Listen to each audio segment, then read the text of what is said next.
More than a quarter of the Champions League titles have been won by Egyptian teams. Al Ahly holds the continent's record, winning the competition 8 times. Zamalek comes next with 5 titles and Ismaili has just 1. But for the last 3 versions of the competition, Egypt shied away from the title.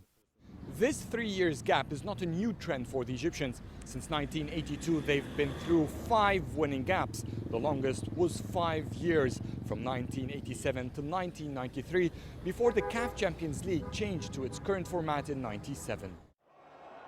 Analysts believe that Egyptian teams' absence from the Champions League was due to inconsistency in the national competitions. Now that this is over and the Premier League is back in its full format, they expect a different outcome for Egypt's top clubs in the competition this year.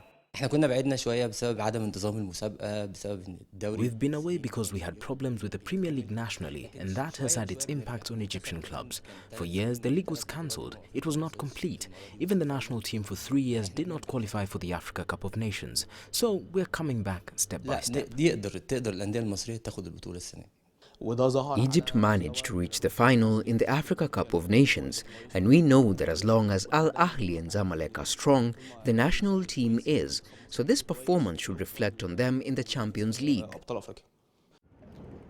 Egyptian teams have not been completely away from the title. Last year, Zamalek was so close to win the title. They, however, failed to make advantage of hosting the final here in Egypt against Mamelodi Sundowns. Sometimes Egyptian teams seem to be absent from the title, but they are always competing. I think this year we've seen the clubs in better shape than the previous years. Al Ahly has been away longer than Zamalek, but both teams want to make up for their last appearances. They have the foundation that could make them win the title this year. Zamalek may have more chances of winning. Al Ahly too could, particularly considering that both have a chance to reinforce the teams in the summer transfer window. ممكن الزمالك يقدر يفوز بالبطولة والأهلي كمان يقدر يفوز بالبطولة، خاصة إن كمان Adel El Mahrouky, CGTN, Luxor, Egypt.